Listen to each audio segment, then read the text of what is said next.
The essay. 1 phrase, 2 words, 8 letters, 150 students recoiling in horror. Upon hearing it, students start wondering if ChatGPT is advanced enough to answer the essay's prompt with nuance, wondering if Snowden can swap the syntax in a clever enough manner to avoid Turnitin's check, wondering if any benefit for future moments even exists in completing this labor. These wonderings all make me so sad. It makes me sad because we should embrace the essay, for everything is an essay. Essays are everything. They are the text messages created for our crushes that we draft, delete, recover, edit, delete, send, immediately put our phones on airplane mode to stop the send, then finally delete forever. They are the cover letters submitted to our dream jobs, prostrating ourselves for the opportunity to be a part of that place. They are the eulogies presented to our people, supplying solace to the agony and unfairness of life's taking of our loves. All of these, regardless of the medium in which they are delivered, are essays, and represent our most intimate and important engagements with the world. Believe me when I promise that to create, analyze, or improve at one is to improve at them all. We need to shift the way in which we engage with essays so that we can become better prepared for those sensitive, pivotal moments of the real world. We must be ready because ChatGPT does not have access to the specific details of our crush's quirks or the clumsy occurrences of those first dates. Yet. And Snowden cannot rearrange texts to fit our styles, our voices, and our personalities in a way that is anything more than a lifeless husk, undesired in any workplace. And moments cannot be deferred, for somebody has to carry the burden of hard times and provide meaning to all of this and help people move forward. So why not be prepared for these things? Why not prepare when the preparation comes simply in the form of 2 essay tenets that are merely shifts in mindset? The first tenet is this: word count does not equal quality. Word counts exist not because that range of words equals perfection, so we should mindlessly charge towards it. Word counts exist because they create quantified battlefields where varied skills from a student's arsenal have to be used. The longer the word count, the more skills required. So mindless movers and wielders of few literary weapons will fall to the traps of monotony and incoherence. Tenet 2 is this: the process matters, not the product. The process mattering is evidenced by any world champion. The product of having been at practice is accomplished by millions in any sport. But it is not merely showing up to practice that creates champions. It is the deliberate doing and the meticulous mindfulness that is done by only some at practice that separates the champions from the chumps who think it's enough to just show up. These tenets take form in any essay, regardless of the essay's nature, be it the creation of a work or the analysis of a work. If we are creating, we dwell on each added feature to ensure it drives our readers to our purpose. If we are analyzing, we dwell on each presented feature to understand how it drives us to the author's purpose. What I mean by feature is myriad. Letters sound, words definition, phrases function, clauses order, punctuations parsing, italics or bolds accentuation, pictures or charts synthesis, subheadings separation, text structures presentation, literally anything that constitutes the essay. A good essay commands a variety of features to bolster its purpose. And as we examine how features coalesce to accomplish the purpose in the writings of others, we can apply those same features to accomplish our purposes in our writings. Features can be grouped into 3 very flexible categories: form, structure, and language. Form is the genre or physical medium that supplies the bounds inside which the author works to accomplish the purpose for the audience. Structure is the schematic of the internal components that organize the ideas. Language is the choice of words, phrases, and clauses for the nuanced function that they have in English. If we were to analogize this to the building of homes, we can appreciate the categories a bit more. The form in house building could be considered something like the genre of a Florida home. This genre demands that basements do not exist, but it makes no claim on the number of floors. Number of floors and the function of each floor can be considered the structure of building homes. And the language of building homes is the choice of wood or tile that constitutes those floors. It is evident that these categories are inextricably linked. So linked are they that things can get very confusing. For instance, while our choice of flooring is either wood or tile, and that's language, if we want to consider a wood frame for the house versus a concrete frame for the house, we might intuitively guess this is a matter of structure. But it is actually the genre of our Florida home that would inform us that hurricanes favor wood's fragility and guide us towards concrete. With the grounding of these categories in the familiar grounds of home, we can hopefully now appreciate these categories in the unfamiliar territory of writing. Let's talk the pronoun I as it relates to the categories of form, structure, and language. If we see this pronoun in a text and choose to comment on it being a signal for the genre of an autobiography, that would be form. If we choose to comment on how the author's shift from I to you between paragraphs is to clearly organize and define whose responsibility is whose, that would be structure. If we choose to comment on I's transcendent, immersive effects, that would be language. Another one. Let's talk the compound complex sentence as it relates to the categories of form, structure, and language. If we see a compound complex sentence in a text and choose to comment on its conceptually dense construction being fitting for an academic article with a studied and driven audience who will work to unpack it, that would be form. If we see a compound complex sentence and choose to comment on how it follows a main idea focused four-word sentence and takes that four-word sentence and complementizes it as a subject so that the compound complex sentence can highlight and expand on a main idea, that would be structure. If we see a compound complex sentence and comment on its subordinating clause's existence as a simile that compares a girl to a rose in order to highlight fragile beauty, that would be language and cliche, and not as effective as using Bailey as the archetype for beauty. A final one. Boom! Let's talk the onomatopoeia as it relates to the categories of form, structure, and language.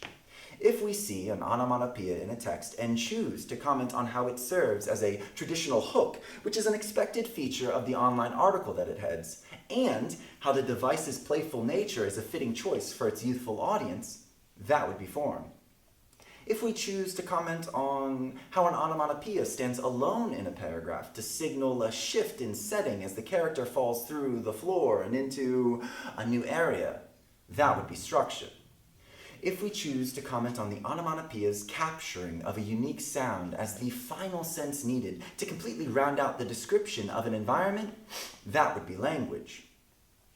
The three writing examples of features and categories serve to demonstrate the flexibility of categories. This flexibility exists and, as mentioned, can be confusing, but it should never be debilitating.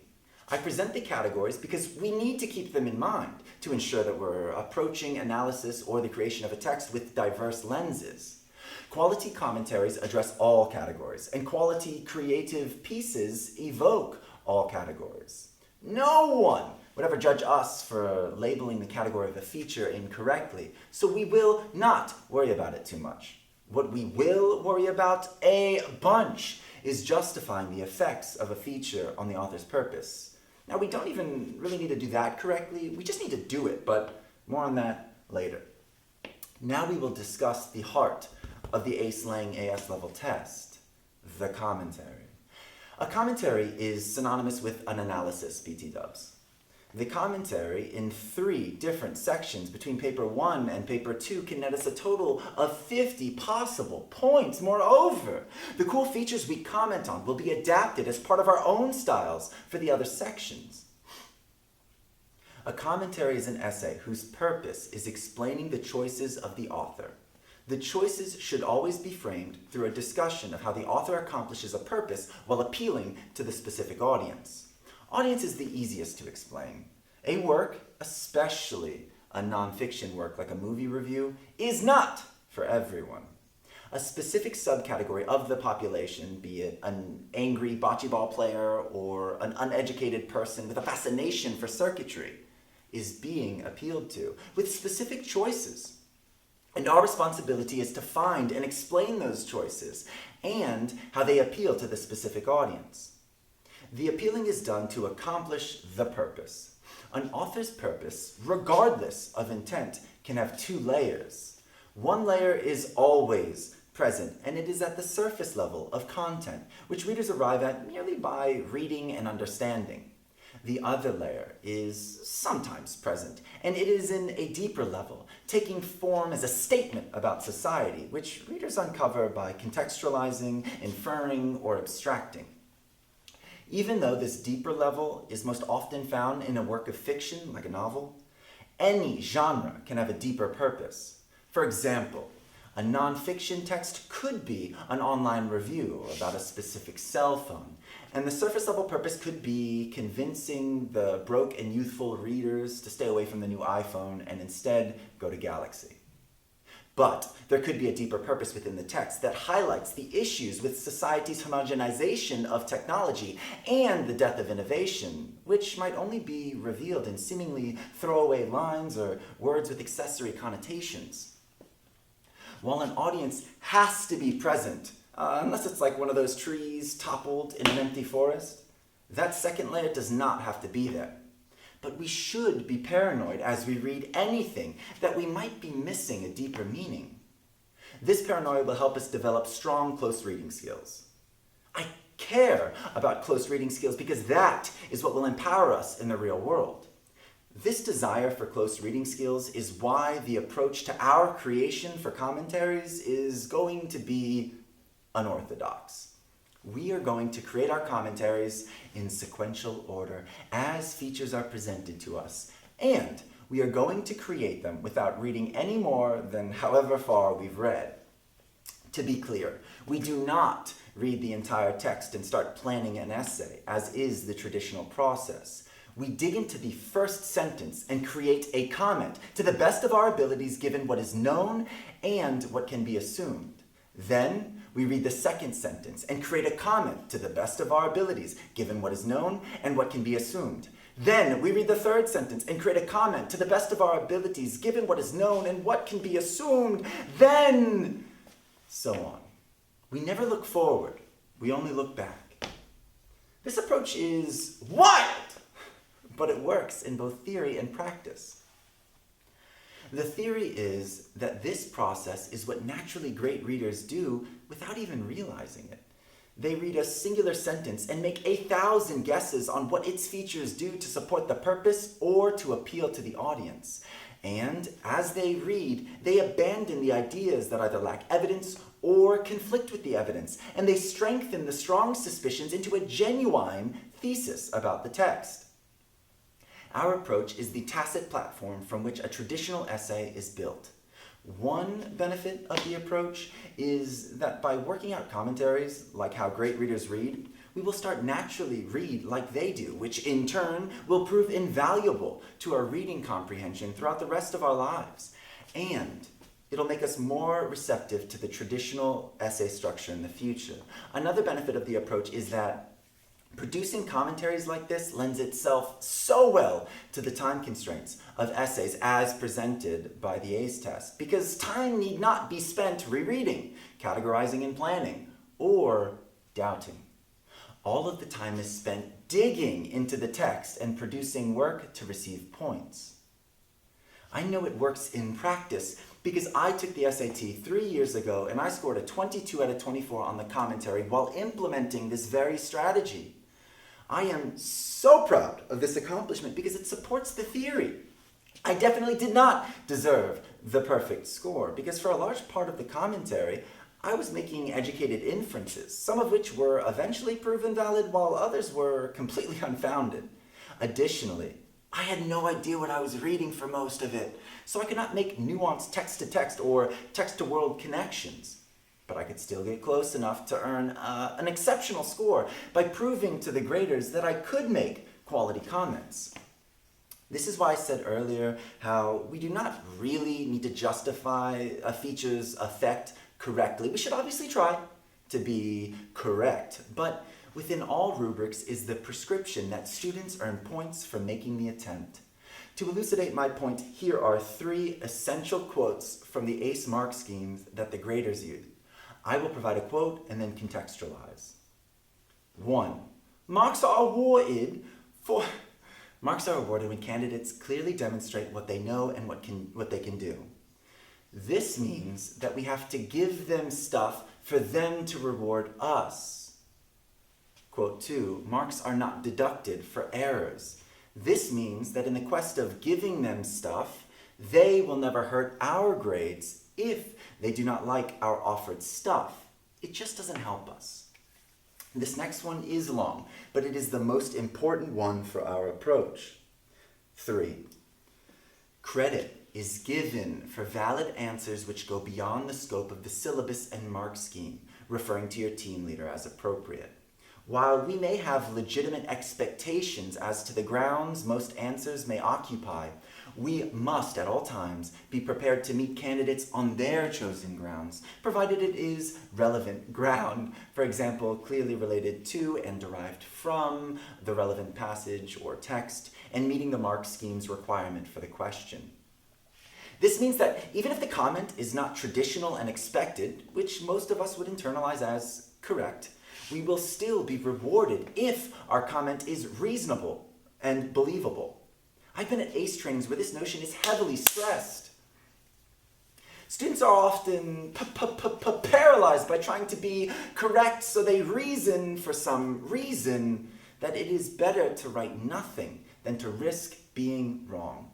Abandon that failure-focused mindset and try to create an internally consistent commentary. In the commentary, bravely chase consistent attempts because that will net a great score. Could I have scored a perfect score if I gave the correct answer by writing in a more traditional format after having read and understood the entire text? For sure. But that traditional format demands so much more skills in comprehension, synthesis, writing, time management that I could never teach students in a year. But within 1 month, I can teach this approach. I can teach something that would allow my students to access those benefits, 2 of which I will reiterate here for mine own posterity. Students will achieve success on the test. Furthermore, and more importantly, students' reading comprehension will be enhanced by fostering a healthy mindset of learning new analysis tools rather than dipping into their tried and true tool belt that's so comfortable but so limiting. So now, since I've just hit my 2,500 word requirement, let's finally create that product. Do not be overwhelmed. On the right, we have the text on which we will comment. On the top left is the document in which the commentary will be formed. On the bottom left is our mental notes. These notes would not actually be present anywhere on testing. They are such important concepts or discoveries that they need to be at the front of our mind the entire time we read. To need them written out on scrap paper is to demote them to afterthoughts, which would be a disaster. I'm only typing them out because, unfortunately, you cannot read my mind. I first read the blurb that is always present before the prompt and piece. This blurb contextualizes the piece, which is important because I won't know much about the text for many minutes. In this blurb, I gather that the author is a teenage girl who has changed states. This information matters for 2 reasons. One reason is that it makes the pronoun use in my writing unambiguous. I, if I choose to include myself, am obviously I, me, my, mine, myself. The author is obviously she, her, hers, herself. The audience, by my choice, will be called the readers. If it were a speech, I would say listeners. which will allow me to unambiguously use they, them, their, theirs, themselves. These distinctions allow me to churn out ideas clearly. The other reason is that I know to keep an eye out as I read the text for level 2 meanings. I make some guesses.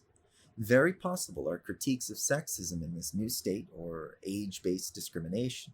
I am suspicious of the need for a level 2 meaning because the prompt does not really offer much else.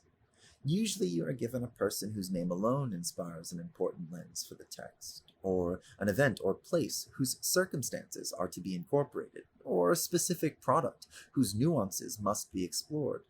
This blurb is relatively empty, and I find it hard to believe AICE would provide a text that is just a random kid simply narrating a day in a new state. But it could be. I also have to consider genre. The genre is a personal blog, which I interpret here as essentially a public diary. This helps me form, loosely, an audience, probably other youthful people or maybe groups affected by any possible critique she might make. Now, with some assumptions in mind, I can write. I put a 2 in the top left to signify the question to which I am responding. On the AICE test, columns exist to contain the question number and part letter. I would fill the columns in whenever I start a new question or part. I start with the sentence, narration is a journey, not a destination. I do this in order to start front-loading a justification for the zany structure that is to come.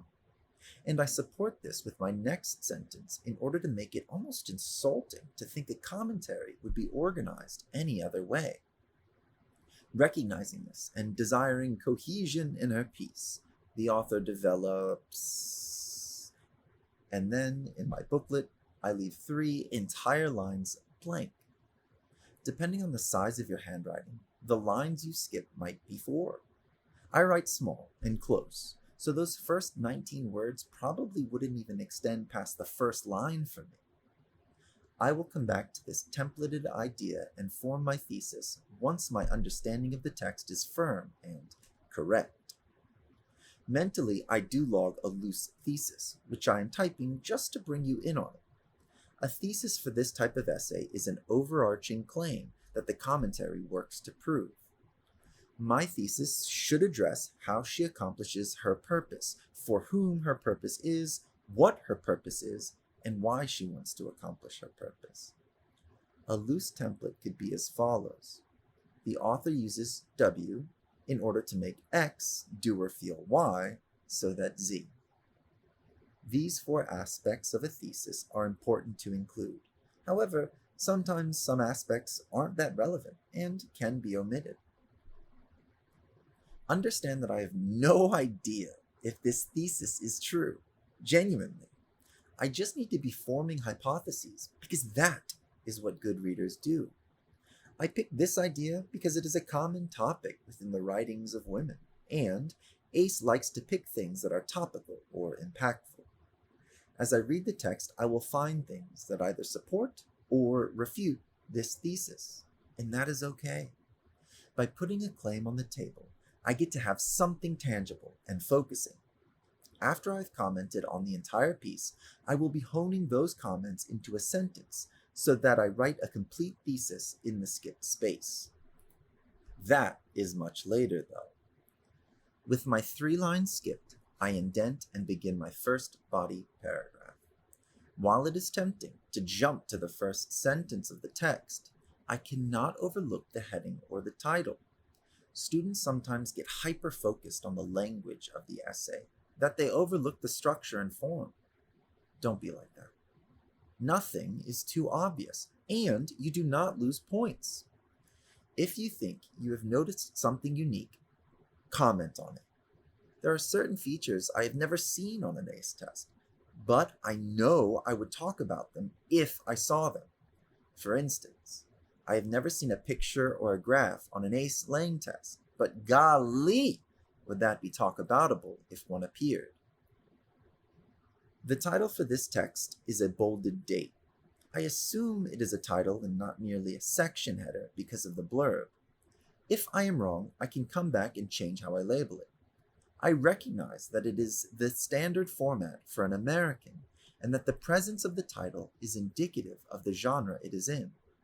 I note these things, trying to concisely explain the interaction, including the reader's role.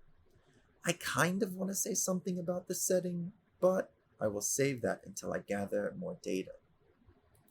The next sentence is the fated first sentence. What I will first type is a layer 1 analysis. That setting is established, but as I noted in the blurb, I have to be suspicious of layer 2 meaning. Argumentative pieces have first sentences that can hook the readers, and narratives have first sentences that can tease everything. Therefore, the first sentence must be respected as something far grander than just a hurdle to get to the end of the reading race. As I dig into the sentence, I notice how much care was put into it. I love the structure, the balance of the descriptive words around these commas, and the alliteration of the P sound helping to separate the elements in contrast, which are the sun and the ocean. I am suspicious of that word flaming and its contrast with peaceful. It might be a hint at that discrimination I have sitting on the table as a hypothesis. I don't want to go all in, but I have to say something, so I'll be delicate. What I love about this edition is how vague it is. If I am right, I will be able to attach the future evidence back to this and say how the unpleasantness is quantified and advanced. If I am wrong, I can adjust the words sense to visual and looming unpleasantness to something like contrasting textures, which would leave me with almost the same sentence. This difference breaks up the sentence's syntactic symmetry and creates a visual of contrasting textures. On a test that demands pen, like the AICE test, I obviously cannot erase stuff, so I read any of these bold inferential guesses, which are basically adjustable hedge bets, smaller in terms of height on the line. This allows me to cross out the guess if it turns out to be wrong and write a more accurate word above it. I move forward organically, engaging with the calm atmosphere that readers are currently experiencing, tying things in with the title's scope. I quickly quote a verb that supports my statement that things are safe, interpolating the word by adding an ing with those brackets. Quotes are essential for quantifying a commentary. I do this manipulation of the word because it allows me to use features from the text without quoting large chunks unnecessarily. I can just grab a word, adjust it if necessary, and plug it in. I move to address the peculiar present tense for this past activity. I'm going one sentence at a time, and I understand that the semicolons continue the sentence, just as, in this instance, a comma and an and would. This truth gives me the exciting freedom to read 3 clauses ahead. I notice a few simple features: the semicolons, alliteration, verbs, impactful agents, and a deliberately round image. I can comment on the experience of readers as they read these clauses by stating the syntax mimics, as closely as possible, the sensory experience she had, since people don't usually engage with the world one sense at a time. I can incorporate an array of effects seamlessly with the same evidence and use cool analyzing words like respectively, which is always fun. I can comment on how the words fit thematically and conceptually to hit nearly every single sense, with only licking a washed-up jellyfish left out, probably for good reason. I feel like I've done an amazing job with this paragraph, even though I've left out the noted alliteration, and that is okay. I do not need to comment on every feature in every sentence. I've commented on so much richness, and, chances are, if alliteration happened this soon, I'm sure it will come up later. This paragraph demonstrates why I love the approach of a sequential structure in commentaries so much. If my paragraphs were organized by feature, effect, or category, I don't think I would be able to effectively capture the unification of disparate features like I was able to here. I also would have missed out on the timeliness of the sentence and that effect. I am thoroughly satisfied with the effort from this sentence, so I continue to the next sentence. With this sentence, I see the cumulative senses coming together to inspire a new memory. Another lexically related verb is used, but I will get no points for just repeating the same thing, so I don't spend much time on it beyond interpolating it into my introductory phrase, which will show my graders that I see it, but I have better features and effects to note. I find the included detail of mine to be odd and talk aboutable. It is odd because, well, duh, it's hers. That's what memories are, owned experiences. By adding nearly tautological possession with the use of genitively and mine, the author creates something that isn't merely abstract neurons in a mind, but a quantifiable product to share. What's mine is ours. The intimacy of this shared memory is obviously something that she has desired building, and it started with the simple present verbs and the first person pronouns. I'll take a moment to reflect on the personal blog genre and how this author is trying to bond with me. I find author-centered texts to be unbelievably parasocial and slimy. Parasocial means the one-sided relationships that develop, often online, wherein a popular person exists oblivious to the lives of the individuals who support the popular person, yet those individuals live with the false pretense that they matter as individuals to the popular person. The popular person could also be a group or an organization. Why does this matter?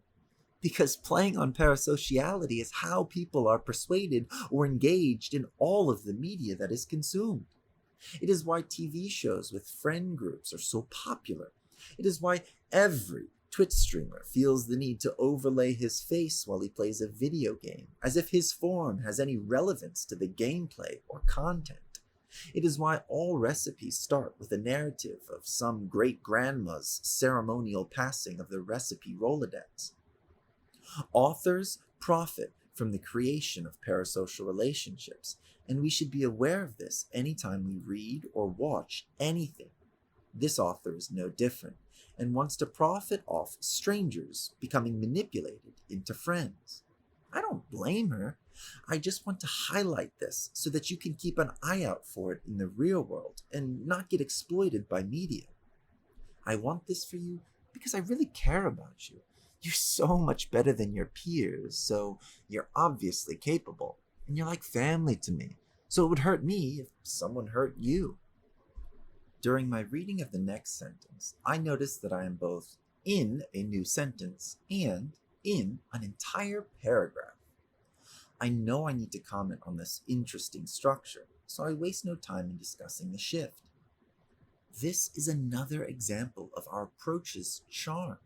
I can drop this in and earn points without having to awkwardly discuss all of a piece's shifts, indicated by different features for wildly different purposes in my structure paragraph that would be found in a traditional essay. In the next sentence, I see a verb in the past tense, which makes intuitive sense within her grander choice of tense, but I want to look back to the previous sentence because I noticed something before that didn't feel as profound as it does now that a shift has appeared.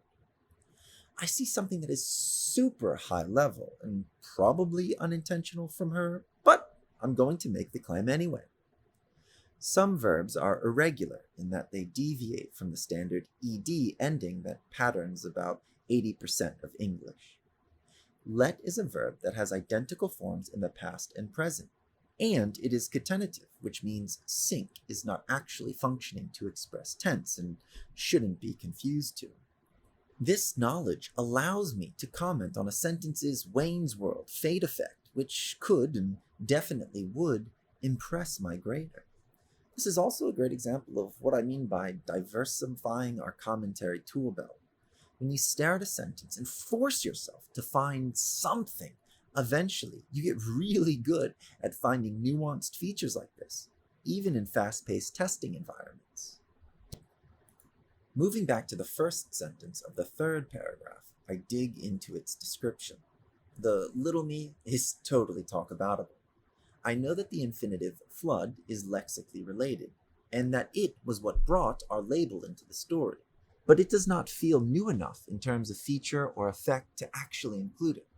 All I would be doing is basically saying that some words allow other words to exist in a sentence. That would be a waste of time.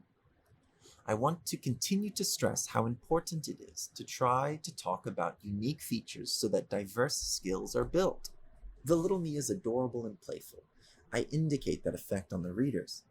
Additionally, I tacitly incorporate my recognition of how no subheading or mention of a specific date of the memory is written, so she must not have started her diary process yet, which shows how much younger and possibly careless or naive she was. I want to talk about more within this sentence, so I keep looking. With the loose label being all she wishes to convey in terms of age, she presents a long, flowing description. Inside this description, she provides an image of a surrounding cornfield wherein the girl plays and is affected by the wind. Contrast seems to be important to this author. Peaceful and flaming, childhood and teenage, the corn and the wind. I write with this aspect of the author's style in mind. I have to appreciate the X versus Y nature of things, for the existence of consistent contrast usually leads to the existence of a level 2 meaning. My bold inferential guess heavily hedges around the words alludes and traumatic, so I will write those two words smaller and prepare to change alludes to adds and traumatic to visual. Note how the two hedged bold inferential guesses I have made so far are far more interesting in their current forms. That is because if all we have to comment on is level 1 stuff, commentaries are flat. I love bold reaches to level 2 meanings. I have chosen to ignore a few features from this sentence: the author's use of participles, alliteration, and colors. The colors meaning eludes me. The alliteration and the participles just fit the descriptive nature of the piece. I will save these comments for a sentence that does not offer me much else to say. The next sentence is very short, and I can talk about its complementing of the previous sentence's length. At just 4 words, 5 if it weren't contracted, it makes a statement. I don't really have an understanding of what that statement is because my reading comprehension of this text is incomplete right now, but I can say other things. I recognize it might seem weird to call a piece colloquial that has used 3 semicolons already and is obviously ornate in its sentence structure, but these claims are not mutually exclusive. That she is a writer who wants to be as descriptive as possible informs her sentence structure, and that she wants to be inviting informs the details and other features. Authors can be multifaceted. We have to take note. I preview this sentence and I see more wind description. I know that the wind is probably something, but I don't know what. And anytime I make my hedged bold inferential guesses, I want to make them easy to adjust. Therefore, I leave reaching into some level 2 meaning for the wind on the table. Since this sentence is all about the wind and other support for the corn, I don't have anything to say. This is where I can reach back to the table. I grab the participle. Grammar is king in commentaries. Figurative language might not exist in every text. Standout features of form might not exist in every text. But grammar will always exist in everything. By having the ability to discuss parts of speech as they apply to the organization of sentences, by having the skill to examine function demonstrated by the archetypal parts of speech, and by having knowledge of voice, sentence type, and discourse type, I can say something about anything. The deeper my knowledge base becomes, the more resilient I am if I encounter empty and boring texts.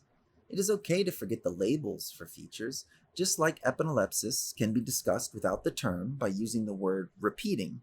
Grammar can be discussed in much the same fractal way. If I forget the word participle on test day, I can just say verb. If I forget that word, ripperino, but I can just say the word expresses action that, or I could say the word expresses a state that. The next sentence goes and goes and goes for 60 words. I know a lot will go into it, so I start with a summarizing sentence that establishes the frame of the paragraph. This is a huge sentence that has an overwhelming number of features to discuss. A compound complex sentence, a new character, a colon introducing something important, a relative clause, pronoun shifts, farm jargon, participial and prepositional phrases evoking sound and sight, alliteration, more lexically related verbs, dashes, and a new part of the setting with color noting. And all of that is noticed without digging beyond the surface. I engage with the structure of choosing to put the relative clause where it is. I do this first because it conflicts with the purpose of introducing the character, food, and house. I say conflict, but I don't mean this in a bad way. It conflicts for an effect, a balance between the author's desire to create an urge to read on and the author's desire for controlling the experience. After using my pronoun knowledge to comment on the feature's effect on the readers, I pause, because where I go next is tough. The relative clause is inside of so much richness since its antecedent is nays. Technically, that the memory involves sound like the present day does could be considered a unique notion and earn points if commented on, such as, the memory is as vivid as the current day. But I have no idea if she will go on to include smell like she did in the introduction, so it would not be perfectly accurate to say that. I table it. Table 2 is the alliteration because it works similarly to the effect from last time. I appreciate the jargon within the relative clause. Jargon is the words wielded by a specific profession or hobby, kind of like how dialect is the words wielded by a specific region. The definition for the word mucking can be found at the footnote at the end of the piece, which is the only thing at which I am able to look forward. It is not technically even looking forward, since the superscripted 1 is telling me to look at it now. While I have access to the word, it was added by Cambridge, which means the original readers did not have access to it. I note how it supports the relative clause's goal, since I do not believe that this blog is designed for farmers, which would be the traditional analysis of jargon. I talk about how the word's meaning can be easily decoded from context clues. I feel comfortable with the first half of the sentence, so I move to the second. The drama of the colon makes it feel like the entire memory was designed to lead to this moment, so I have heightened importance on the food and the bringer of it. I note that there is contrast between the father and the little home, not in terms of the author's feelings towards these aspects of her life, but the author's perception of their sizes. My thesis on the table involves trauma of some sort, which is not really supported by this sentence since the father seems pretty chill. A different word than bounding, like charging, would better convey his menacing nature if that were intended. Additionally, he is carrying, seemingly to and for her, a big bowl of something that she loves. I guess, though, he could be bringing them out to snack on himself and taunt her. However, I don't believe that, and since my commentary starts by stating that I will analyze the journey of the readers, it is completely valid for me to comment on how they would be feeling based on their reading comprehension in the exact moment of now. I do provide some hedges to the sentence in case of my being wrong, because while it is okay to make comments on how the readers don't understand the big picture yet, I do not want to give off the impression to the graders that I do not understand the big picture, even though I don't. Energetic is slightly positive, but it could be taken negatively. Regardless, if he turns out to be a villain, I can change this to imposing. The second change of deliver would need to be changed to consume if he does not share. The third hedge is with naturally. I will come back and change this to incorrectly because it would show my complete understanding of his character and incomplete understanding of the readers and their journey.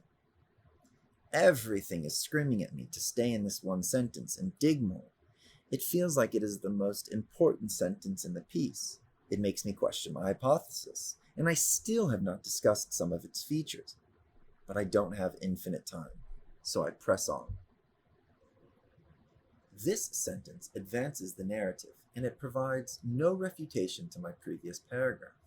I still believe the dad is chill, as she is literally rejoicing. so I'm in the process of gathering data to form a new hypothesis. I see another relative clause, which would not get me any points for noting in isolation, but this one is different. She moves to the front of the relative clause, and that is deliberate and talk-aboutable. It could have been written more colloquially in various ways, including down on the picnic table that I had already hurried to. I don't feel the need to rewrite the entire quote in my commentary or explain the other possible constructions, so I just grab the two and incorporate it into my topic sentence that flexes her skills. It is also keen how the relative clause allows the detail that provides the process to come after she mentions the result, which is her rejoicing. She almost teleports to the table. Quoting a feature like this is tough. Sure, I could quote words that provide the structure, but my goal is to not merely state that structure exists, but to comment on it being non-traditional. I find it easier for this to just say a line. Since the line stretches a little bit before and a little bit after line 15, I use flexible phrasing that accomplishes my identification purpose. With my previous line reference grounding my graders, I nudge them with two important words and get into the unique effect of this relative clause. I comment on how the relative clause is a medium in which juxtaposition is delivered. Juxtaposition is a literary device wherein different elements are placed in a way that highlights similarities or differences between the elements. As an infinitive here, to juxtapose works to express that I am contrasting. Juxtaposition has subtypes depending on what is involved in the contrast, like FOIL, not the binomials, or oxymoron. But, as always, we need not stress. More important than labeling with a term is explaining effects. Uniquely, I'm not contrasting words, but a concept expressed by words with the structure of the sentence, so I just use the blanket term of juxtaposition. I have, in contrast, a kid's cravings to a writer's wants. I like that I use the word little because it engages with the text, expressing my recognition with how she started this paragraph, and the colon I use is pretty fun too. I don't really know how to expand on the effect of the juxtaposition. Anything that I say would be such an extreme guess that could be made if I had the freedom to completely delete sentences and rearrange. However, this test is written in pen, so I'm at a blank. Additionally, I cannot quickly come up with a template to hedge any bold inferential guesses, so I will just say something relatively vacuous, which is okay. My other claims within this paragraph certainly earn me points. With the belief that most people would completely overlook this while reading, I comment, recognizing that fact to engage with form, as this feature would mostly be a tacit feeling that most people would find hard to quantify. The next sentence of the piece provides all of the drama. I transition from the previous sentence of my commentary with a segue that continues to justify our sequential approach and involves the author's love of contrast. With my sentence that moves towards the analysis, I try to capture the energy of her sentence that I'm analyzing by providing my own huge sentence that presents all of the relevant features that work together to create suspense. After my busy participle that provides the effect at the start so that readers can understand the heft that is to come, I move to describe then as a feature of sequence. I've just realized that I have overlooked some core sequence words for the entire paragraph, like first at the start. Thankfully, I can make a summarizing structural comment for the piece's entire paragraph and its clarifying effect whenever I reach the final sentence. For now, I can focus on its dramatic introduction to the sentence. I kind of want to discuss how some writers would put a comma after the then or the previous sentence is so, and her lack of a comma is so that no barrier exists to slow down readers from engaging with the sequences. However, I would only resort to that if I were really desperate for things to say. I comment on how the plucked into the air would most naturally be interpreted at the moment of reading as the girl grabbing an orange, which was obviously intended by the author's use of a word that is heavily associated with fruit picking. I comment on passive voice being another source of mystery, since the agent of the plucking is deliberately omitted. I comment on the reveal of the girl being lifted, and I conclude with her being swung around by her father. I obviously know that she will be put down eventually, but I say eternal to match the drama she has created. I have sufficiently quoted the relevant words from the text that provide loose grounding to my claims. Therefore, I move on to the sentence's mirrored description of the dress. While I am not allowed to look forward to learn things about the text, I am allowed to look back. I grab the description of the dress from before, as well as my comment about the corn and wheat's existence as a symbol of protection, in order to provide some context to the comment I'm about to make. The way he picks her up and swings her, coupled with the words that I have noted she used to describe him, could only be interpreted as loving. The fact that the author takes the time to describe the dress again makes me suspicious that its first mention was not just to include the fact that it is teal. Its first mention supplants the notion that the crops are not enough to provide the security embodied by a calm dress, and this mention advances that her father is enough to be her grounding rock and calm that dress. I make sure to use the word security because that better captures the nuanced role that I think the father provides. Not a role of defense from attackers, but a role of comfort. I am nearly 100% sure that my thesis is way off, but I will wait a few more sentences before I feel the need to adjust it. I go to the next sentence. And this sentence is so sappy. I make a comment about how its tininess plays on the previous long sentence. I go on to comment on the reader's experience, specifically the experience of less than close readers who might not have reached the conclusion that this dad is dope in her eyes. And I do a little reaching to connect the simple sentence to the simple notion, ending with two words whose internal sounds ring pleasantly.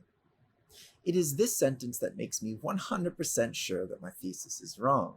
And even though I said that I was going to adjust it later, I'm going to do it now. I'm going to pivot entirely away from my hypothesis that the girl is going to suffer sexism or other discrimination and land on a new hot take. The father is dead. Remember, this thesis typed in my mental note document is not actually written anywhere on my actual paper. I have it here just for practice and transparency.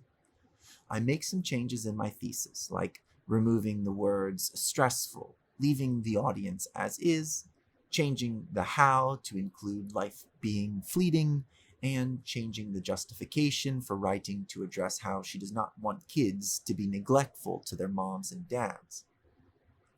This might be wrong too, and that is okay. While I have to take time to type this out here, which makes it seem like a labor, these thoughts and adjustments happen in fractions of a second when I'm reading. This is that critical close reading skill that I want us to develop. I am sure this is a closer movement in the right direction for my thesis, and it will allow me to better contextualize any clues that I come across. I read the next sentence, and a suspicion that my thesis will need further honing creeps in due to the mother's presentation. But the change is relatively minor, and I can comment for now just fine with my current thesis in mind. I discuss the sisters first because they seem less deep, and the comment blends well with the previous paragraph. The word wake does actually support the hot take of his death, but it also is lexically related with the ocean words that have been expressed, so I leave it alone. I comment on language and form, focusing on the phrase delightfully plightful flight. Granted, plightful would most often be used to describe something that sucks to experience, but she surrounds it with words that contain the same internal sound, which is extremely playful and strips the word of its negative connotation, matching my earlier comment wherein I jokingly interpreted the drama of her oscillation to be eternal. Assonance is the repetition of vowel sounds inside of words. Consonance is the repetition of consonant sounds inside of words. And inside means not start and not end. I have not discussed the blogginess of this piece in a while, so I take this moment to add that this presence of sound devices is poetic and adds a little pizzazz to her story. I would like to just pause the commentary for a moment to draw attention to my plight surrounded by quotes with the additional possessive apostrophe. I am in love with it, even though spellcheck hates it. I tried to revise my way out of it by putting the quote in a prepositional phrase after connotation, but that stranded the sounds too far away, destroying my rhyme. And if I tried to use that genitive preposition construction and put bite after the phrase, then I would be right back in my original problem. I share this fun syntax game because it highlights something important about revision. If you ever do not know how to punctuate something or spell something, then do something else. Use another word or use different syntax. If all else fails, embrace the 3 little apostrophes and face the stuffy, red-faced squiggles and grumpy graders. I move on to the mother, transitioning by quoting a word that the author uses to describe her location and referencing the punctuation that surrounds the clause that I will be discussing. I comment on the author's use of em dashes as part of her style, since this is the second time this pair has made its showing in the piece. The first time was to lure readers in with an us. This time, she uses it as if it contains a secret that is only for her most trusted of companions. I expand on the dashed clause's content, since all I have to say about it is the characterization of the mother as uncaring, as the mother is not actively involved in the narrator's life. Hollering is also a negative way to express the way in which the mom calls after her daughters, because it conveys nagging or danger. But I've already said enough about this sentence, and I do not feel like I have adequately proven the mom is not chill. I state how this draws sympathy from the readers. The em dash is often confused with the hyphen. A hyphen is accessed by pressing the key to the right of 0. The em dash is accessed by typing a word, then typing 2 hyphens, and finally typing another word. No spaces come into play in that process. Once you hit space after that second word, your hyphens transform into a single em dash. Alternatively, you can hold Alt and hit 0, 1, 5, 1. I've used em dashes many times so far, and I feel like now is a good time to explain how you can incorporate them into your own typing. I am at the end of the paragraph, and I see a word denoting the final instance of sequence. So I will make that comment I mentioned earlier, in which I provide a summarizing statement to engage with the structure of the paragraph. I grab first and finally as quotes, and the loose concept of participles and conjunctions as guides within the paragraph. I don't feel the need to waste my time quoting every single instance of a word that advances the structure, because these two do a nice job at proving I noticed. The effect of the structure is simple. I can always comment on how obvious structure is used to make sure that ideas are understood by the readers, and I make my comment a bit more specific by providing the reason for which some readers might need the assistance of structural words. Time changes are best indicated with obvious breaks in structure, like subheadings, or, in this case, entire paragraphs with obvious sequencing, like first and finally. The use of the word drowning is similar to the past use of lexically related words, so I leave it alone. The linking of the horse's calls and the mother's calls is interesting, but I don't know how to engage with it because I don't feel comfortable saying the narrator dislikes the labor of her chores, so I leave it alone in my paper, but I table the notion. I go on to address the purpose of the sentence. The memory concludes with a shift that presents the reason we experienced it, that the experience is gone forever.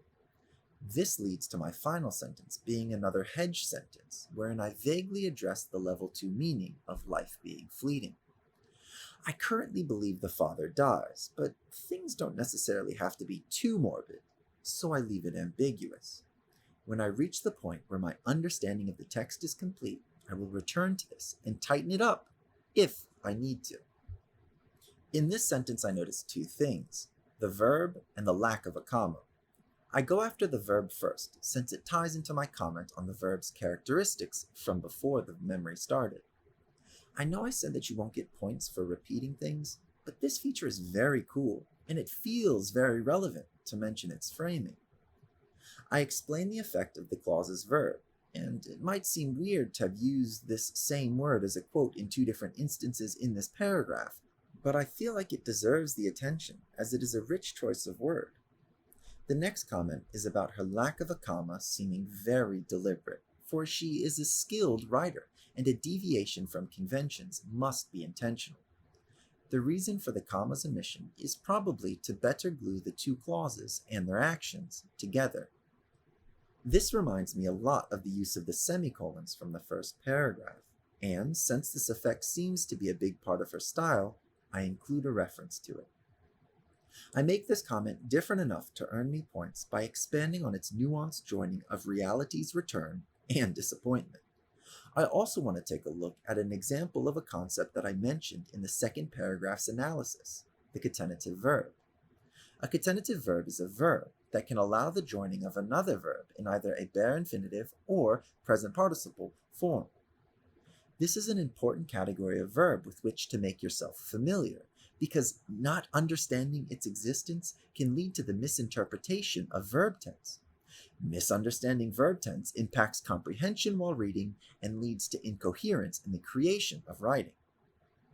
The final sentence in this paragraph uses the very common to make as a present participle, and therefore is allowed to attach the bare infinitive, simulate, after the immediate object of make. Since simulate is a bare infinitive, it expresses no tense. I make sure to continue linking paragraphs within my commentary by explaining the new effects and features that are allowed because of the features she has used. This continues to justify my sequential approach to my commentary. The one feature that I will talk about here is the language of the rhetorical question. A rhetorical question is a question that is asked by a person who expects no response. The quasi-question promotes thinking or conveys an emotion. I interpret this sentence as a rhetorical question because I do not think the writer expects someone to follow up on her blog post with a comment that explains why time has to elapse and comforts her with a concrete answer. The main effect of the rhetorical question here is to engage the readers. Even though there is no answer to the question, readers will stop and consider the notion of if things in life can ever remain the same. Additionally, the question presents some vulnerability in the form of a silly question that only a child would ask. By sharing this vulnerability, she teases at the level 2 meaning. I know this sentence is another profound one, and it supports the notion that her father might be dead. I don't have to hedge anything in this paragraph because the words work regardless of whatever new evidence I find. As I read the first sentence of this new paragraph, I notice that she is still using past tense verbs. I made a big deal about the framing of the memory and its being in the past tense, so I know that I have to provide an explanation for this, or else the entire reason I am doing a sequential approach fails. It is a simple explanation, and it is a good representation as to why students struggle with verb tense. The past can be used in the present to express specific chronological memories from the past, or to state generic events that happen to happen in the past. Neither of those are improper shifts in verb tense. An improper shift in verb tense is when the chronology of a specific temporal event becomes unintentionally maligned. I note how the time phrase assists the verb in the presentation of when of this sentence. The content of the sentence is addressed next. I note the parallel structure, which is definitely an important part of this author's style. I consider why she used it here. Red contrasts scarlet, farmhouse contrasts condo, and countryside contrasts city. I am very close to feeling like I have a perfect understanding of the text, but for the moment, I do not think I can make a comfortable hedged claim that addresses why these things are placed in structure like this. My best claim is that the clean organization allows for the repetition of the word little and the addition of still. This word creates a fun joke that presents an opportunity for the readers to return to the comfortable feeling the memory instilled, so that they can proceed through this part of the piece that is unpleasant knowing that happiness is still present.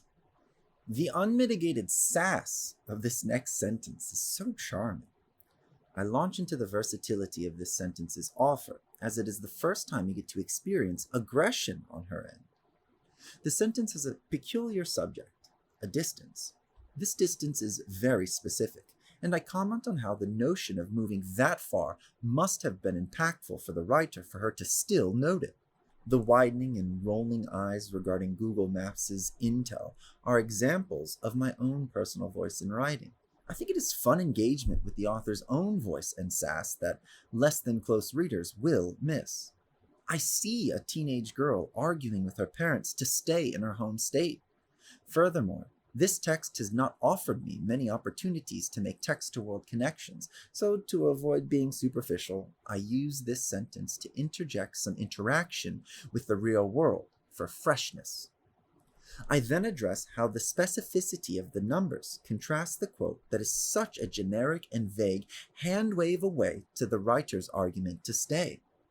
I want to go on to say more things about how these are excuses from her mother. However, leaning into that too hard disagrees with my thesis, as I still believe that the father dies. Therefore, I don't want to paint the mother as a villain when she would be a victim too, and maybe the author comes to realize that.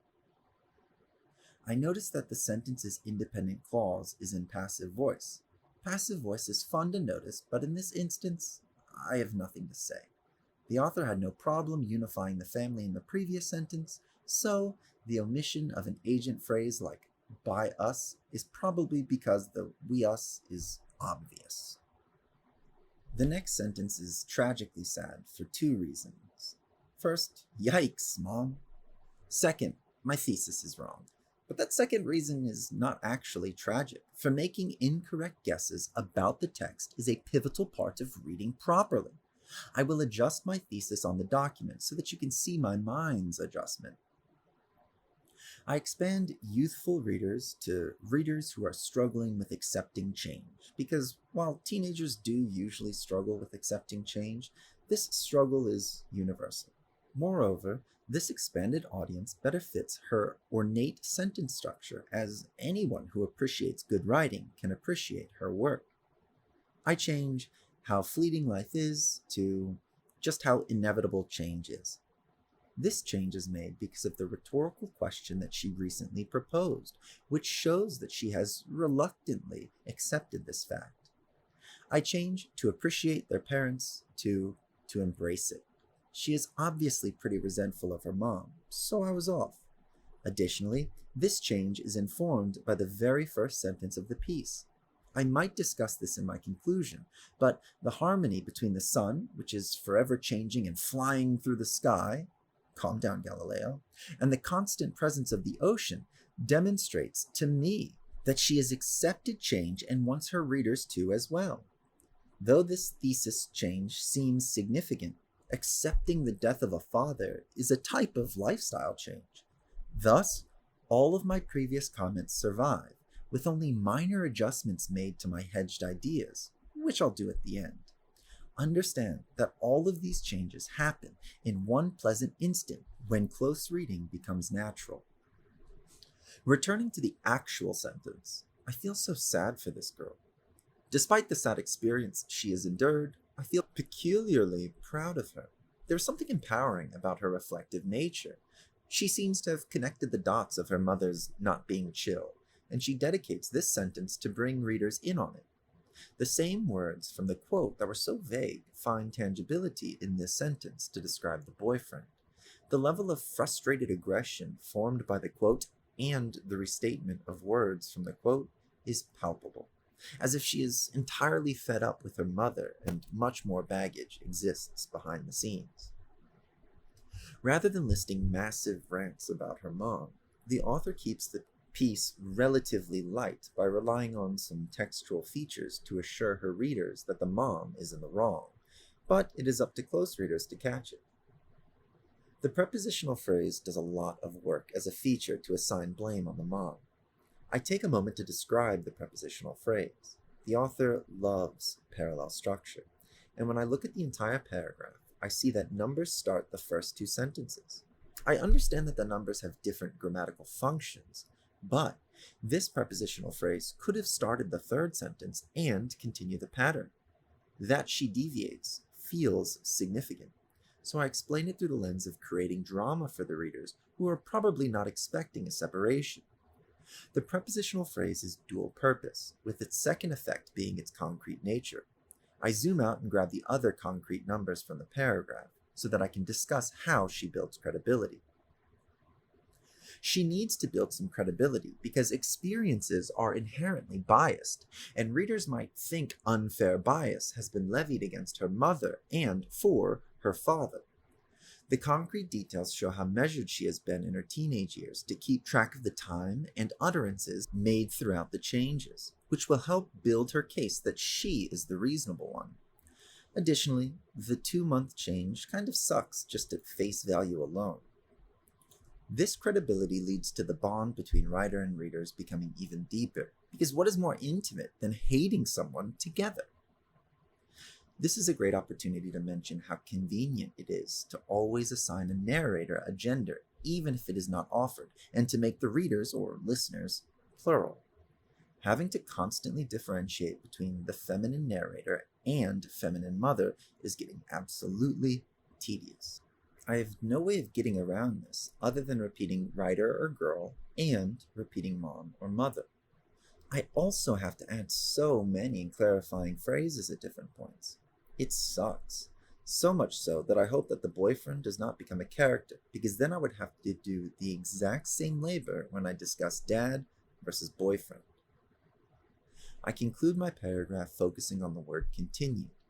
I do this to be positive, to cut through the established hate, and to advance my solid thesis. My thesis discusses embracing change, and I need to show her development to this mindset. I have created a bit of a useless internal image that expands from the previous sentences on board with hate trait. I have no justification for this, other than I thought it was fun and blends the sentences in a manner that is me. I include the word neglect, which is intense, but I feel it is accurate. I support that word with the reminder of the previous detail from line 19, that the mother has always been behind in fun moments.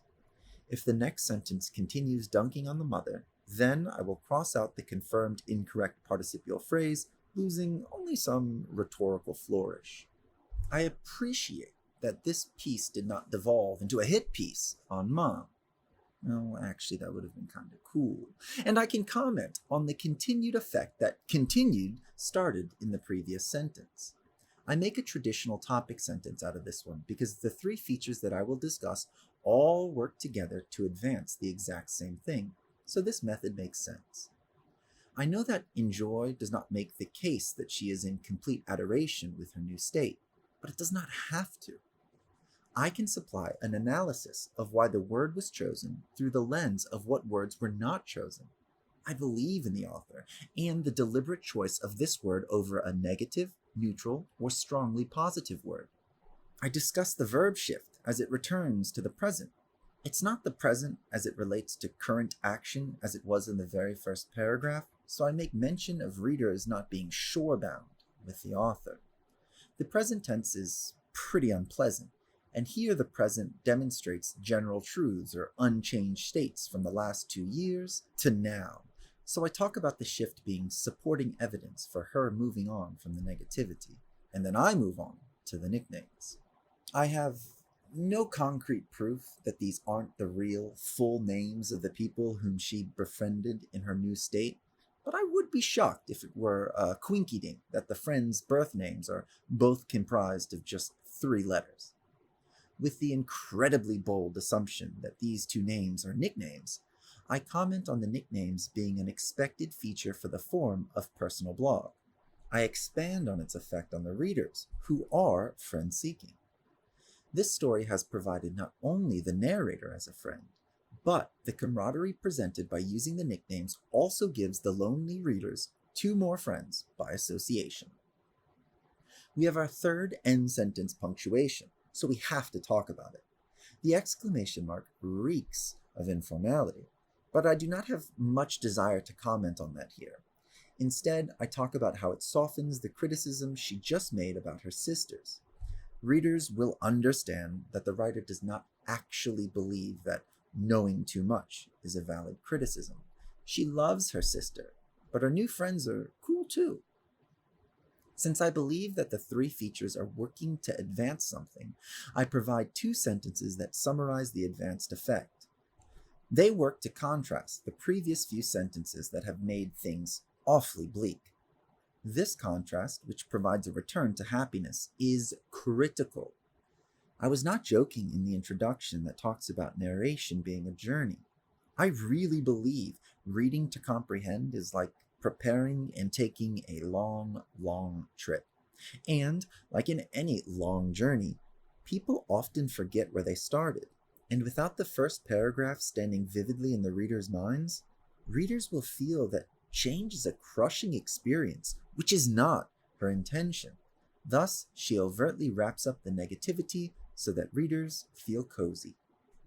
I transition with the holdover ideas from my previous paragraph, intimacy and engagement. This sentence expands on those ideas, which makes perfect sense seeing as the previous sentence is like a topic sentence for the paragraph. I want to make sure that I don't just summarize the explanation of why she likes her friends. Nevertheless, it is so tempting to summarize because it feels like the summary would be enough to earn me points alone. In order to make sure I don't fall into the summarizing trap, I start by providing an elaborate explanation regarding the effect of her explanation, which takes form as two past experiences. I comment on the experiences transcending into inside jokes with the readers, who will appreciate how embarrassing the experiences are. There is something innately bonding about humiliation and hate. Friendship is so weird, but that's the way it goes in life and in personal blogs. With an effect firmly on the table, I dabble in explaining the experiences. I start, obviously, with the first one, which describes the haircut. I use the word mutilation, and that is pretty intense, but it is fitting given that I know it resulted in years of unjustified teasing from her sisters. I pair the drama of mutilation with the drama of infamy at the end of the sentence. Infamy comes into play as I discuss the demonstrative determiner, that, which is used to describe close things. The things described by the determiner can be either spatially close, temporally close, or conceptually close. I move to the other experience, and, by her design, not much exists to say about the story itself. It is that omission that allows us to have so much to say. The ellipsis is the ... which symbolizes here a pause for the readers. This pause exists to simulate the way in which she paused when she considered if she wanted to type the words, form them into a sentence, and send them to the internet. The never mind is the abandonment of the second experience so that she could avoid the shame. It is not extreme to say that she wants to tantalize her readers.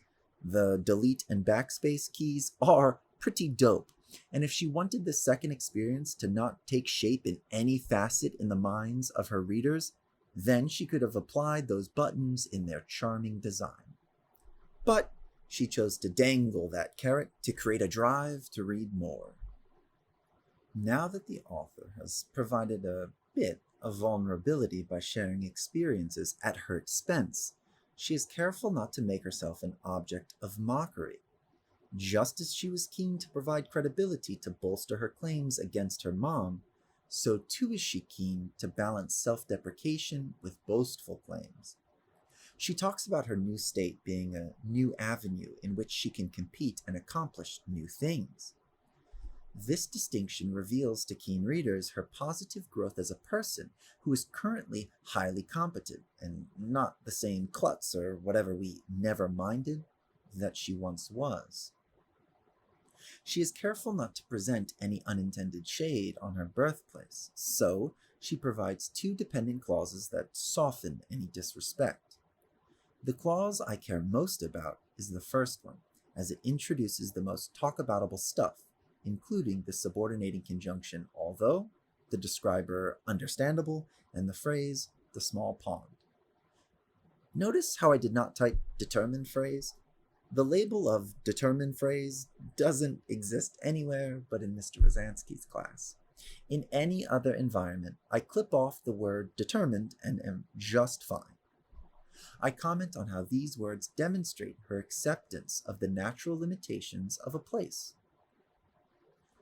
Clichés are informal and not usually good writing, but I kind of like it here. I like the small pond cliché because it fits the theme and provides a fun definitional play with the word field.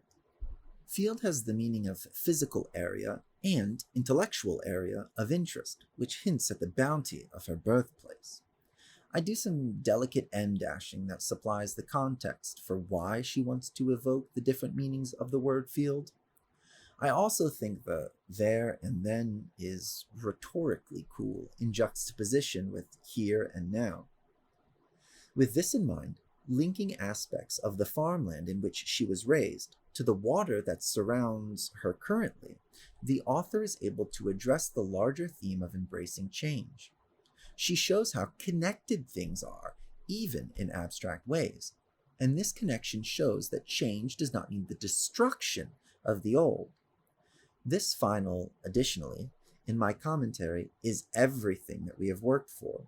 We can finally make the nuanced connections of minor parts to whole, since our thesis seems rock solid. By the way, if you ever write cliché on a test, don't feel pressure over where the little slashy guy goes. Just write the word and leave it out. No one cares. If you can place the acute accent mark in the correct spot, cool. The next paragraph starts with a sentence whose construction is similar to the second sentence in that we have so many clauses joined by punctuation. This means we can read all the way from our to replaceable. My topic sentence for this sentence is rich. This richness is now so easy and obvious thanks to my efforts in digging into everything that has led up to this point. I drip in this great word ambivalence that expresses her mixed feelings towards the change, which aligns so well with what her sentence is doing by going back and forth between what has replaced what. I notice the presence of parallel structure, and I flex a bit of my knowledge over syntax, presenting the terms independent clauses and, more impressively, passive voice. I don't want to quote anything for passive voice, because it is a varying structure of clauses. I could quote by and say that each clause has an agent phrase. I could quote the is and are and say these are the to be verbs that help form the voice. I could quote replaced as the participle that supplies the received action. However, I don't think any of that aligns with the comment that I am making about passive voice. Alternatively, I cite the two lines on which the sentences happen and comment on the effect that the passive voice has on the structure, matching chronology. I don't have anything that I can say about the crops and palms or the horses and goals.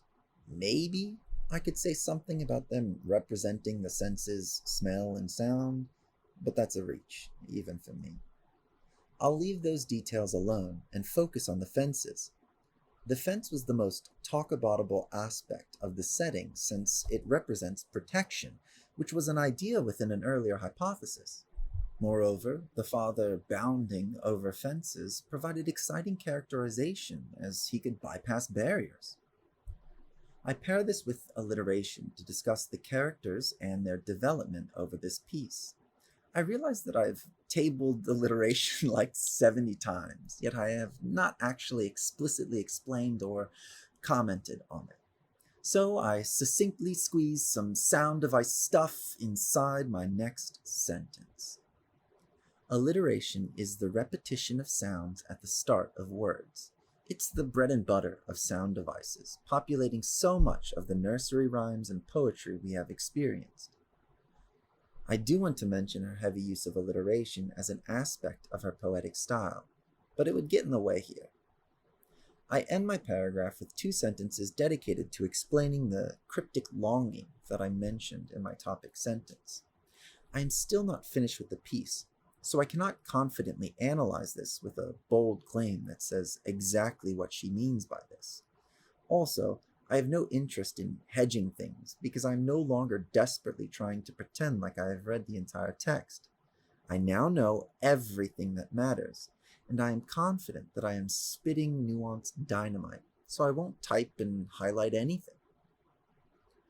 All that I do is make a comment about how readers are supposed to be puzzled by the ambiguity, an engagement tactic, and move on. I put irreplaceable in single quotes because it matches my tentative claim. It is not a hedge, though, because it holds a permanent place in my commentary. Next, I discuss how the writer has been delicately weighing her feeling towards her old home and her new home. The last sentence discusses how things either changed or disappeared. This sentence teases comparison. I feel like I've accomplished great comments, but I want to keep reaching for deeper analysis. I will not lose any points if I am wrong, so I might as well keep pushing the boundary between reading comprehension and reading delusion. I go for the conjunction that starts the sentence. The coordinating conjunction stands out as significant because she used a conjunctive adverb 5 words ago, and now she feels the need to decrease her formality. Sentence initial coordinating conjunctions are considered informal, probably because our innate fear of using them as sentence starters due to the shortcuts our grade school teachers told us. I push this feature through the lens of maturity since change is a major theme in this piece. The output is her childish desires to establish a best, with a ferocious prejudice towards her childhood, and I support this with references to her other favorite things. I feel like this comment is a bit floaty, so I try to build its credibility by supporting the effect with another feature. I go for sentence length. I contrast the reasonable and orderly 5 clauses from the previous sentence with the 5 words that comprise this sentence. It is peculiar how the 5 clauses line up with the 5 words. Unfortunately, I don't include it in the commentary because this is not something that I noticed on my first run through, and I'd miss it on test day as time best not be spent counting such irrelevant stuff. I note how the short sentence here feels like her young self bursting back in. I sort of luck out by having this next sentence start with another coordinating conjunction and advance the previous sentence's proposition.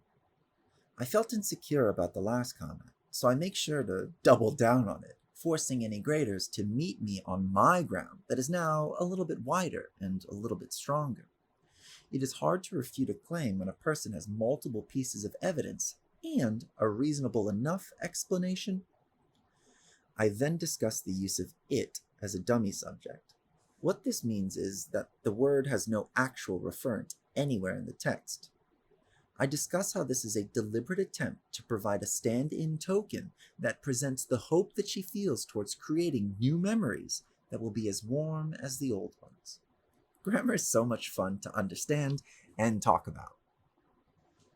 I notice something at the end that genuinely gives me pause because I do not know if it is a reach or purposeful ambiguity.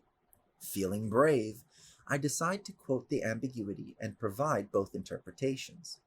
Either she is personifying the farmhouse to take guard with the corn and wheat to return her to the comfort of youth's simplicity, or she is using the farmhouse as a proxy for her mom, since the mom was first described behind the writer and inside the house.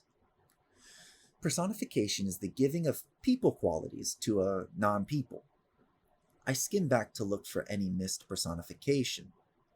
The wind didn't have any, neither the ocean nor the sun nor other mentions of the homes. Maybe I missed the horses with halloos, and most likely I missed the fence with demand, but I will survive. I throw out the word and supply the alternative effect. This final phrase might be alluding to her missing her mom. I know that we are only a couple sentences after roasting her, but since my analysis is that this is her youthful self speaking from the heart, a bit of love for her mother might be coming through.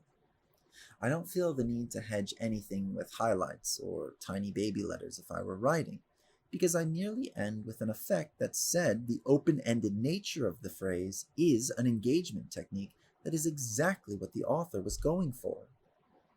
I cannot help but recognize we are in the final paragraph. Darn peripheral vision, ruining the approach's purity.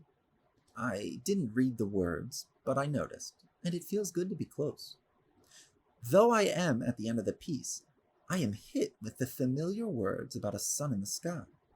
I know that this is a deliberate move to ground us back in the present of the narrative, so I make a comment about this and how readers are pumped to get the rest of the narrative, knowing that some thematic payoff exists for their reading endeavors. I make another statement about the structure of the piece, since that it is cyclical is important. I approach it with a bit of metaphorical reaching. I know this is the part of the commentary that most students will feel defeated by, because they will not expect themselves to be able to make such leaps, but these claims I'm making are not actually leaps. I've taken like 15,000 baby steps in the forms of commentary and reflection words to get to these claims, and the claims feel logical. The more that you embrace the approach, the more natural analysis like this will be for you. I relate the transient sun to change and the faithful water to consistency, and I use the em dashes to link the current setting to that previous cliche for support. I'm trying to dig deeper into that level 2 meaning and make up for any misses that I've made in the first section of my commentary. My topic sentence is addressing theme, structure, and language. I'm going to dedicate this paragraph to discussing the explicit colors that she has mentioned throughout the piece. I think I remember them all, but I go back and skim quickly to catch any. I grab the teal dress, red farmhouse, scarlet condo, and teal flip-flops.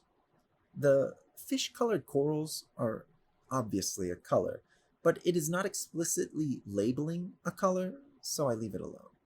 I leave the crops alone because she could have easily described them with a color if she felt it were important, but she only focused on the fact that they were moving.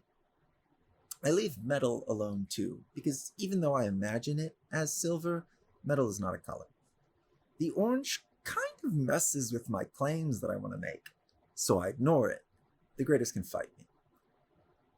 Armed with my colors organized across my palette, I launch into linking the colors together and then to things. The teal is pretty explicitly repeated as a color for her attire, so I note that. The colors for the homes are both either red or a shade of red, so I note that too. I tie these colors and claims into the theme of cycles and change by explaining what they represent. Since I need something for consistency, I comment the blues must represent that as water was consistent in her life, just as her attire was consistent in its color. For my comment on change, I attach that one to the reds because that is all I have left, and orange is close enough. I cannot stress enough how nebulous the analysis of colors is. Everything has a color, but not every color for everything matters. When it feels like some sort of consistent link has been made in colors, then try to make a comment about it. If you can relate it to the level 2 meaning that you have discovered, you're in a good spot. Sometimes, however, a color is just a color. I bring up the concept of harmony because I love the word and how it relates to the setting. Before I begin the analysis of the next sentence, I make a timely comment on her consistent use of participles as she wears them like a watch. I have experienced so much familiarity in this paragraph, and this colon does not disappoint. The colon brings back in that darn orange. I'm not a fan of fruit, and I'm not particularly a fan of how I'm going to work it into my analysis. I genuinely paused in this creation because this is the most important object in the entire piece.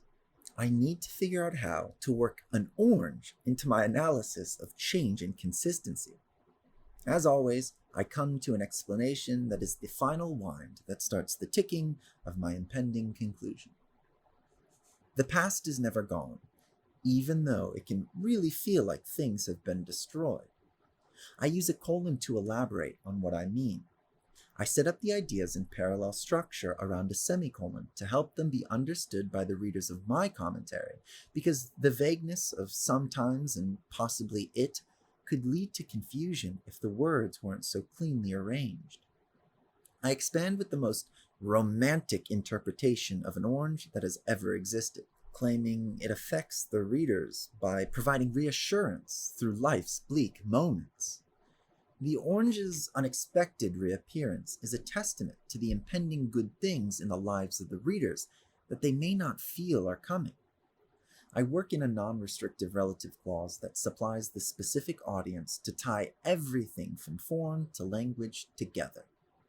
I haven't had much to say about the specific audience's constitution, so this was a nice opportunity to address an aspect of form. I now have to deal with the orange's color. Here's a pro tip. Whenever you feel backed into a corner, caught in a lie, proven to be wrong, embrace it.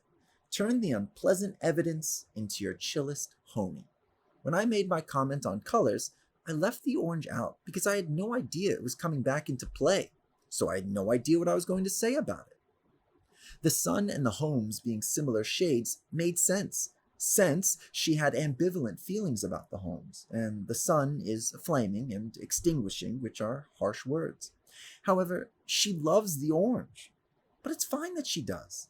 That the orange is a shade of red is my chillest homie, and I embrace it by saying it supports my purported symbolism. I choose to own it. I use a subordinating conjunction to introduce a clause that addresses what my doubters are surely thinking, so that I can get in front of their futile criticism. They cannot argue with me because I have addressed the link between the sun, the homes, and the orange, and what they represent. The word juiciness might not be the best word, but it is what I came up with in the moment, so I'm sticking with it. I give some credit with my final sentence to the effects being earned by only the most keen readers, because this has been some tough work. Luckily, we're good at this. In this final body paragraph to my essay, I note her using of a concluding sentence that contains the main idea of the piece, as this is an important aspect of her structure. I also include the final piece of her character arc. I take this final opportunity to make that comment about alliteration's impact on form. I nearly forgot to say something about this, which would have been fine because the conclusion is a place to make up for any missed comments. I comment on how it is not standard for a blog to have so many poetic elements, and readers will most definitely remember this unique take on the genre. I maintain it is a narrative because there have been so many facts learned about her life, distinct chronology, and conflict that has led to her making growth. Conflict is key in narratives, and the conflict of finding peace with change has been the journey readers have all been on. Returning to the quote of savoring, I comment on its contrast with her mild enjoy from earlier. This word reveals her feelings about change. She wants readers to understand that throughout life, they are constantly establishing the past that they long for. My final sentence uses some rhetorical mirroring to link my final sentence to her sentence that introduced the memory. I think it's a pleasant note on which to end my body paragraphs. My em dashes are a bit of my own voice. I heavily suspect that the experience itself and the typing out of 650 words to make this blog post will cement the day as profoundly important for her, and this offset prepositional phrase conveys that without seeming too meta. Meta is not a problem. I just don't feel like launching back into her being phony and manipulative since she has taught me an important lesson. Never change for anyone. Ever. Just kidding. Again, there is nothing to say about this footnote. The feature is not a part of the original text, and we addressed its content earlier. Before I do my conclusion, I'm going to fix my hedges, consider anything that I missed because of my sequential approach, and fill in my thesis. A sense of looming unpleasantness stays. No one died or was discriminated against, but the unpleasantness could be interpreted as the divorce and moving pains, so I'll leave it. Next, This alludes to the traumatic experience needs some changing. The memory was certainly not traumatic. I will change it to bittersweet, since that captures how she pines after the memory. Next, as I was describing the father, I used the words energetic, deliver, and naturally. These can stay because he was a pretty chill dude, which is nice. Next, my hedge is that her simple, carefree life is not forever. While my heart intended this meaning to be her father's passing, the comment can stay as it is pretty vague and touches on change. Next, I use the word probably to assign the quote to the mom. I gathered no evidence against it, so I will leave it. I could take it out though, because she definitely was throwing shade at her mom. Next, and I'm very happy to say that the hate train reaching the station needs no adjustment. The explicit anti-mom dunkfest ended. Here are the things that I missed that I might want to take into consideration in my thesis and conclusion. In line 7, I missed the barefoot comment that appears later and then later again in flip-flops. In line 9, I missed the profound nature of wasn't alone. In the third paragraph, I missed a link between the horses and the mom and a joke I could have made. In line 29, I missed the unity of the list. In lines 35 and 36, I missed the copium of so much and its repetition. In line 37, as I mentioned, I missed some personification. In lines 37 and 38, I missed the cryptic and engaging clues of readers figuring out the state to which she moved. In line 43, I should have gone more into the sun being scary as it stops the memory's existence. This would have enhanced the orange's effect. Now for my thesis. I will adjust the naked language structure and form to become something text-specific. I choose to go with 3 things in an order that is loosely related to the categories that I'm replacing. I first talk about her heavy focus on sensory description, because that was a main purpose in her use of language. I talk about her ornate syntax providing structure as a method of controlling the pace of readers. And I discuss her constant use of contrast and shifts, since a majority of the effects I discussed regarding shifts and contrast are form-related. The thesis does not need to include these 3 specific categories at all or in that order, but if you can't at least mention 3 generic statements relating to the categories, that's kind of scary, and you probably have way too narrow of a commentary. I leave in order to show her readers who are struggling with accepting change just how inevitable change is, so that she can implore them to embrace it, because I really like it. It has been my driving idea throughout a large portion of the commentary, even when I thought her dad was going to die. It was a sharp hypothesis, and its survival proves it, even though his refuted the previous. I do add this, as the past is never gone. This is an important addition because it presents to my graders the impression that I have the entire text's main idea in mind at every moment of every word that they will read. Presenting our commentary as a product that has been created after the traditional reading, annotating, and planning is critical. This one clause does so much heavy lifting in tricking graders, and I promise that they will read your entire commentary feeling like you didn't skip lines and comment in sequential chunks like a barbarian. Be tastefully dishonest. Finally, the conclusion is here. I absolutely love conclusions, and not because the end is near, but because with our sequential approach, we actually have something to conclude. We have been digging for so long, and it is finally time to share the gold we found. My first sentence states her general purpose for her personal blog. I approach it as most traditional essays would be formed in their body paragraphs, just with less specificity as I just labored the details. I hit form first. Headings and subheadings are often students' favorite, but subheadings did not play a role in this, so I leave the heading out of the conclusion because I feel like the body paragraph I made did a swell enough job. Form is about her tone's effect on the audience, other techniques to engage the audience, and the features that work with or against the genre. Tone is the general trend of words used that reveal the author's feeling. I go for reflective and optimistic. I like these because they are obvious and simple. However, she has some complex contrasts that I need to note in her use of literary devices with scholarly writing.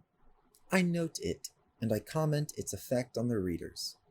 Of course, a blog needs to stand out in the sea of stuff on the internet, and her personal style will hopefully ensure that readers return for the next week's journey. I also comment on the reflection of the main idea in her dual tone. I make 2 throwback references in this sentence that I find charming: still and teal.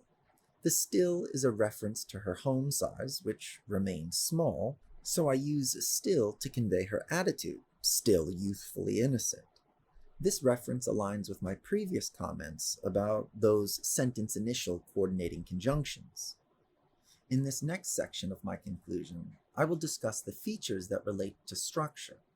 My first sentence is an absolute doozy, so strap in. I purposely make it slightly confusing because I want to establish the importance of order and clarity when discussing time. I do this because I will go on to elaborate on the features she includes in order to provide order and clarity. The slightly confusing sentence talks about the shift in verb tense and the cycle she is trying to convey in her piece. I use then and now to basically be my orange. A thing is defined by a reference point, but it is always the same thing. That was a fun sentence. Feel free to pause the video and marinate on it. I won't wait. I present the explicit image that mirrors an older idea, starting her last paragraph with a similar idea to our first paragraph. I discussed that earlier idea of structural guidance. For this, I reference both paragraph lengths and discourse markers. Discourse markers are a general category that AICE uses that includes all conjunctions and elements that function like conjunctions. I use it here just because it's a fun catch-all term, and it shows them I enjoy reading their examiner reports in my spare time, earning me at least 2 brownie points. Notice how effortless and logical this conclusion process is. So many of you probably have struggled with conclusions throughout your academic histories because you had nothing to prove and nothing to say. With our approach, you are going to be struggling to contain yourself in this summation of your efforts. I now only need to discuss her language use. I set up that idea within this sentence with as it pertains to language. This explicit mentioning of category is something that I've done throughout this paragraph in order to help anyone reading navigate its density. I decide the best approach to language is to puke out significant things I've noticed. I'm only doing this because I have done stupendously at discussing effects with nuance, so I feel like I'm afforded some lackadaisical listing. This list is actually purposefully playful, and I try to make that obvious with my demonstrative determiner. This, the uses of adores, and the very informal everything else I discussed above. I want to give off the impression that I'm gossiping about her language use with a good homie so that I can end on an intimate note.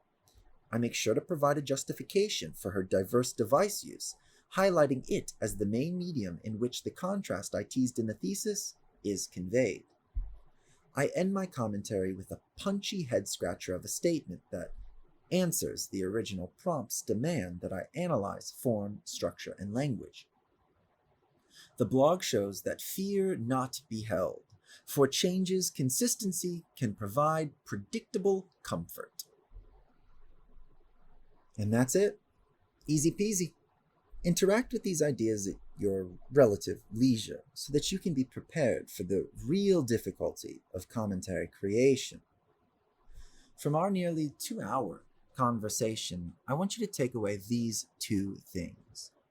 Chase excellence for the sake of excellence, and Bailey is too darn kind.